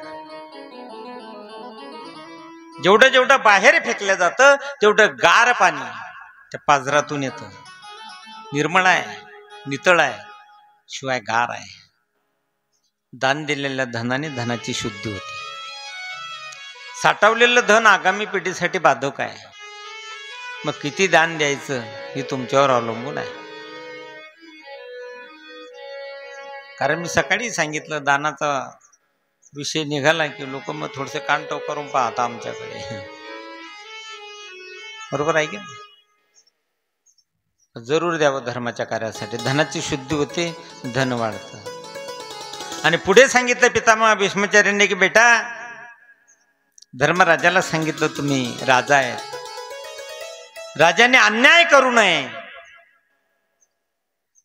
पण राजाने अन्याय होता सुद्धा पाहू नये असा शब्द मुखातून ज्या वेळेला पडला त्या वेळेला द्रौपदी त्या ठिकाणी हसली होती. पितामह भीष्माचार्य बाणाच्या शय्येवर जरी होते तरी लक्ष गेलं. विचारलं हसण्याचं कारण काय, का हसले? द्रौपदीने तर 2 पाऊल मागे टाकले. सांगितलं नाही नाही सहज हसले म्हणे. सहज नाही, तुझ्या हसण्यामागे रहस्य आहे काहीतरी. ती 2 पाऊल पुढे आली, मान खाली घातली. तिने सांगितलं की पितामह, तुम्ही आताच सांगितलं की राजाने अन्याय करू नये, अन्याय होता सुद्धा पाहू नये. मग मला सांगा, भर सभेमध्ये ज्या वेळेला दुर्योधनाच्या सांगल्यावरून दुशासनाने मला ओढत आणलं, मी विनंती करत होती, त्याच्या हातात केस होती डोक्याची, पदर सावरायची मी दोघा हाताने माझा विनंती करत होती. त्या सभेमध्ये दुर्योधनाच्या पक्षामध्ये सेनापती पद करताना तुम्ही बसलेले होते. खूप विनंती केली मी, दुशासनाला नाही ऐकलं त्याने. धावत येता बरोबर कोणाच्या चरणावरती मी डोकं ठेवलं असेल तर पहिले तुम्ही आहेत. ज्या वेळेला मी तुम्हाला विनंती केली तुम्ही मान खाली घातली.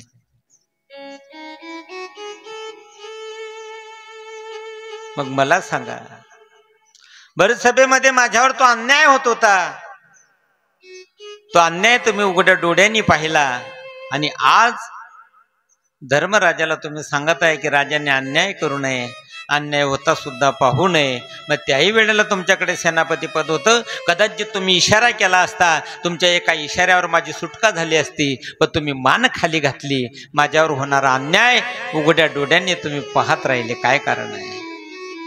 भीष्माचार्याच्या डोळ्यातून घडघड घडघड अश्रूच्या धारा व्हायला लागल्यात. भीष्माचार्याने सांगितलं त्या ठिकाणी, पितामह भीष्माचार्य सांगत आहे द्रौपदीला, तू म्हणते ते खरं आहे. तुला काय वाटतं? आज 52 दिवस झाले बाणाच्या शय्येवर मी पडलेलो आहे. मी इच्छामरणी होतो.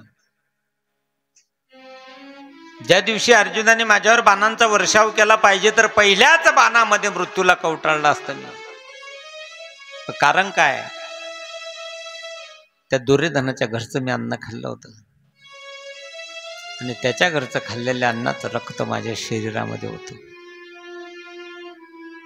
52 दिवस या ठिकाणी पडण्याचं कारण हेच आहे की एक एक रक्ताचा थेंब माझ्या शरीरातून आता बाहेर पडला आणि धर्मराजाला त्या ठिकाणी नीती सांगण्याची सद्बुद्धी, ज्ञान उपदेश देण्याची सद्बुद्धी मला उपजली. त्याचं कारण एकच आहे की दुर्योधनाच्या घरचं खाल्लेल्या अन्नाचा रक्ताचा एकही थेंब माझ्या आता शरीरात नाही आहे. कारण जैसे खावे अन्न तैसे होते मन. हा बुद्धी अन्नावर अवलंबून आहे, आहारावर अवलंबून आहे. सात्विक आहार असेल, तुमचे विचार सात्विक असतील, हे महत्वाचं आहे. डोळ्यातून गळगळ अश्रू व्हायला लागलं द्रौपदीचे. तिने सांगितलं, तुम्हाला दुःख द्यावं अशी माझी इच्छा नव्हती, तुम्हीच म्हटलं होतं ना मला, म्हणून मी तुम्हाला सहज सांगितलं. पुन्हा 2 पाऊल मागे झाले. पितामह भीष्माचार्याने सांगितलं, सर्व एकाकडे वाहता.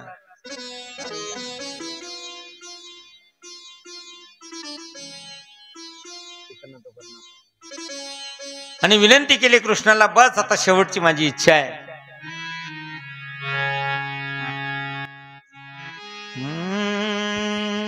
इतना तो करना स्वामी जब प्राण तन से निकले. इतना तो करना स्वामी जब प्राण तन से निकले. इतना तो करना स्वामी जब प्राण से निकले. इतना तो करना स्वामी जब प्राण तन से निकले. गोविंद नाम रे प्राण तन से निकले. इतना करेगा स्वामी जब प्राण तन से निकले.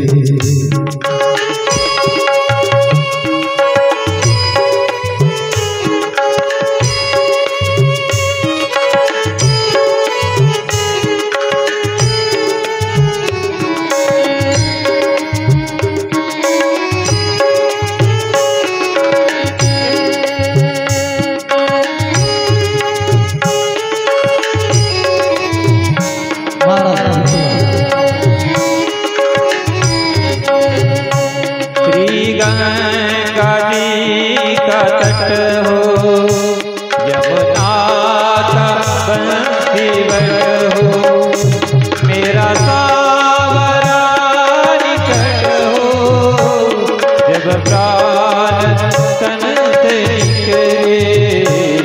इतना तो करेगा स्वामी जब प्राण तन से निकले. इतना तो करेगा स्वामी जब प्राण तन से निकले. गोविंद नाम लेकर जब प्राण तन से निकले.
इतना तो करे ना स्वामी जब प्राण तन से निकले. भीष्माचार्यांनी विनंती केली, बस शेवटच्या क्षणाला आता तुमचं नामचिंतन माझ्या मुखात, रूप डोळ्यासमोर, कारण त्याला कारण आहे कृष्णा. युद्धाच्या वेळेला ज्या वेळेला पांडव पक्षाकडून तुम्ही त्यांच्या पाठीशी उभे होतात ना, श्री कृष्ण गोविंद हरे मुरारी. हे नाथ नारायण वासुदेव श्री कृष्ण गोविंद हरे मुरारी वासुदेव श्री कृष्ण गोविंद हरे मुरारी हे नाथ गोविंद हरे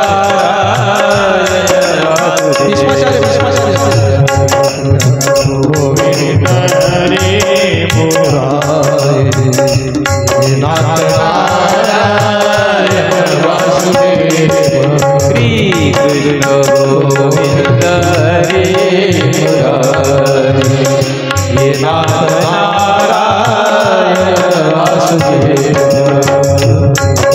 गोविंद हरे मुरारी नाथ नारायण वासुदेव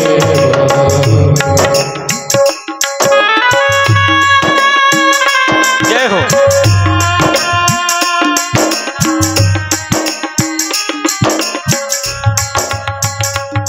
राधे राधे गोपाल कृष्ण भगवान की जय। भीष्माचार्यांनी भगवान श्रीकृष्णाला शेवटची विनंती केली की कृष्णा, तुमचा अधिकार माहित आहे मला.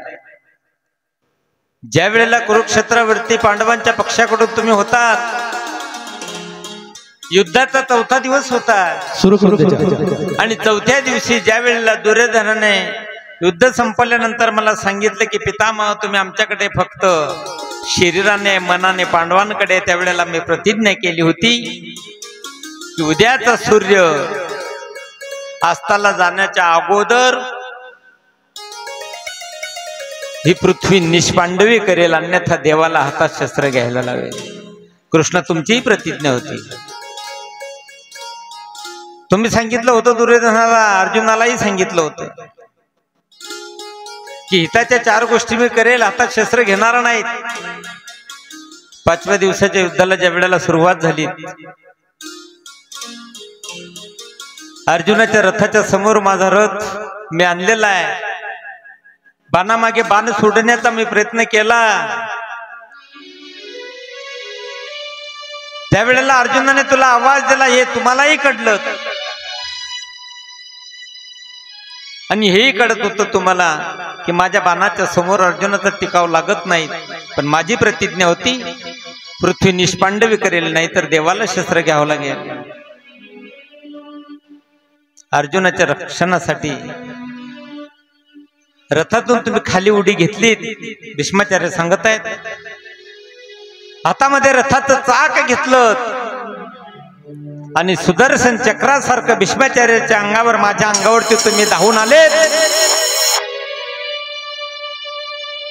माझी प्रतिज्ञा पूर्ण करण्यासाठी तुम्ही आपली प्रतिज्ञा मोडली. तुमचा अधिकार मला माहित आहे. भीष्माचार्यांच्या डोळ्यात पाणी आलं. गंगापुत्र भीष्म पुन्हा पुन्हा पुन्हा पुन्हा कृष्णाचं रूप डोळ्यामध्ये साठवत आहे आणि बस सांगितलं, आतापर्यंत रक्षण केलं. पुन्हा विनंती केली की इतना तो करना स्वामी, जब प्राण तन से निकल. एकच करा आता, शेवटचा क्षण आहे माझा, अंतकाळी ज्याच्या नाम आले मुखा, तुका म्हणे सुका पार नाही. तुमचं रूप मला डोळ्यात साठवू द्या, नामचिंतन माझ्या मुखावरती असू द्या. आणि असं करत करत करत करत हळूहळू भीष्माचार्यांनी आपले डोळे मिटले, देहाचा परित्याग केला. रडायला लागले सर्व. भगवान श्रीकृष्णांनी शांतवणी केले पांडवांचे की पितामह भीष्म हे सामान्य नाहीत, त्यांचा अधिकार तुम्ही ओळखला नाही. भीष्माचार्यांच्या देहावर त्यांचे संस्कार केले. भगवान श्रीकृष्ण द्वारकेला निघून गेले आणि उत्तरेच्या गर्भामध्ये ज्या बाळाचं रक्षण कृष्णाने केलं होतं त्या बाळाचा जन्म झाला. सुतजी सांगत असताना शौनकादी ऋषींनी प्रश्न केला की त्या बाळाचा जन्म कसा झाला, विस्तारपूर्वक सांगा. सुतजी म्हटले ते सकाळच्या सत्रात तुम्हाला आता श्रवण करायला मिळेल, कारण कथेची वेळ संपलेली आहे. गोपाल कृष्ण भगवान की जय। श्री कृष्ण गोविंद हरे चहा चालू द्या, आरती नाही म्हणजे फक्त पुढे येऊन जा तुम्ही. नाथ नारायण आरतीवाले समोर येऊन जा. कृष्ण गोविंद हरे मुरारी नाथ नारायण वासुदेव. श्री कृष्ण गोविंद हरे मुरारी नाथ नारायण वासुदेव. कृष्ण गोविंद हरे मुरारी नाथ बसा पुढे विशाल पुढे. हे नाथ नारायण वासुदेव. हे नाथ नारायण वासुदेव. हे नाथ नारायण वासुदेव. हे नाथ नारायण वासुदेव. हे नाथ नारायण वासुदेव. हे नाथ नारायण वासुदेव. हे नाथ नारायण वासुदेव. हे नाथ नारायण वासुदेव.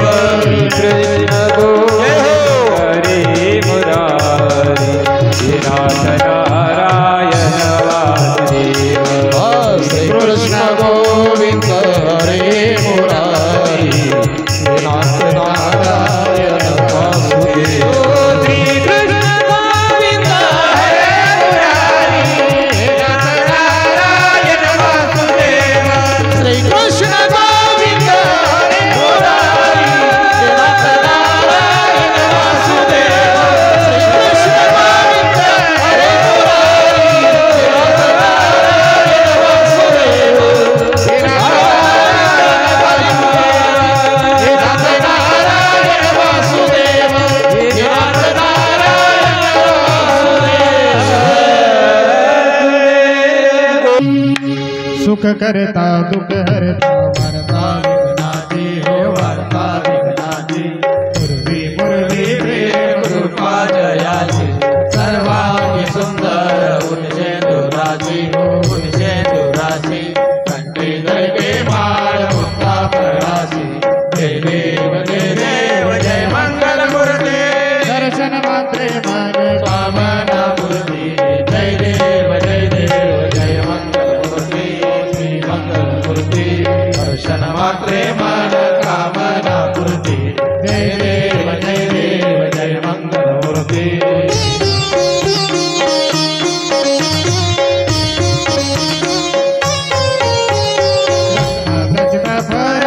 गौरी कुमरा गौरी कुमरा. नाथे ओढे कुंकुम केशरा. नाथे ओढे कुंकुम केशरा.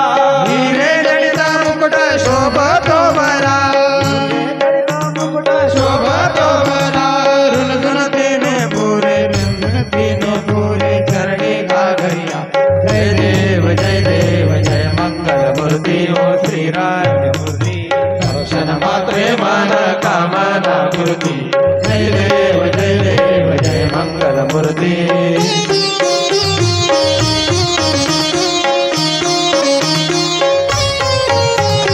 लंबोदर पीतांबर परिवर बंदना. हरिवर वंदना. सोंड वक्र तुंड त्रिनयना. सोंड वक्र तुंड ते नयना. दास रामाचा वट पाहे सदना. माहे सदना.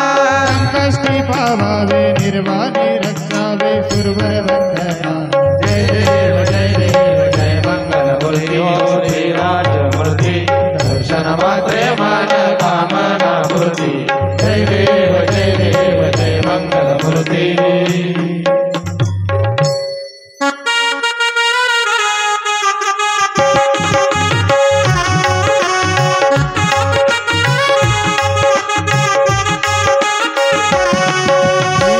भगवत भगवान की है आरती. श्री भागवत भगवान की है आरती. पापियों को पाप से तारती. पापियों को पाप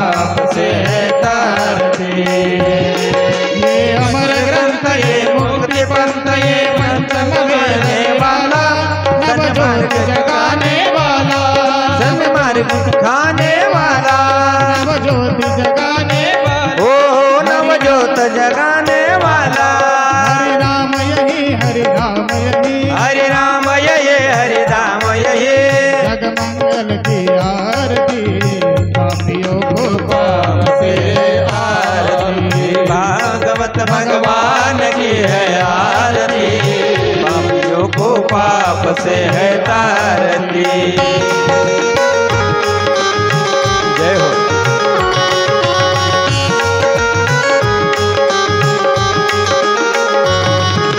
शांति गीत पावन पुनीत पापों को मिटाने वाला हरि दर्श कराने वाला ओ हरि दर्श कराने वाला हरि दर्श कराने वाला ये सुख करनी ये दुख हरनी ये दुख हरणी मधुसूदन की आरती पापियों को पाप से तारती श्री भागवत भगवान की है आरती पापियों को पाप से है तारती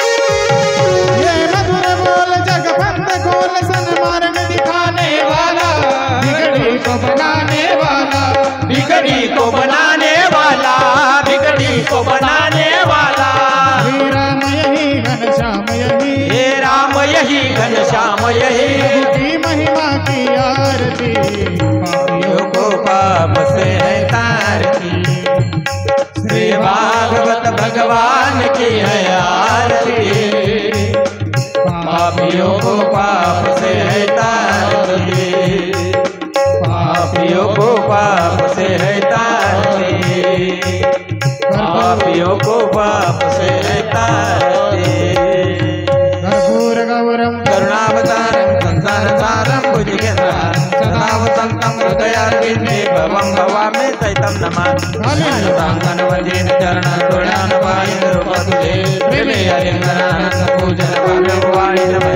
नमः त्वमेव माता पिता त्वमेव बन्धु सखा त्वमेव विद्याधर्मं त्वमेव सर्वं मम देवदेव कायेन वाचा मनसेन्द्रियैर्वा बुद्ध्यात्मना वा प्रकृतिस्वा करोमि यज्ञं सकलफलश्री नारायणाय अच्युतं केशवं रामनारायणं कृष्णदामोदरं वासुदेवं श्रीधरं माधवं गोपीनाथं हरे राम राम राम हरे कृष्ण हरे हरे राम राम हरे कृष्ण हरे गोपाल कृष्ण भगवान की जय भागवत महापुराण की जय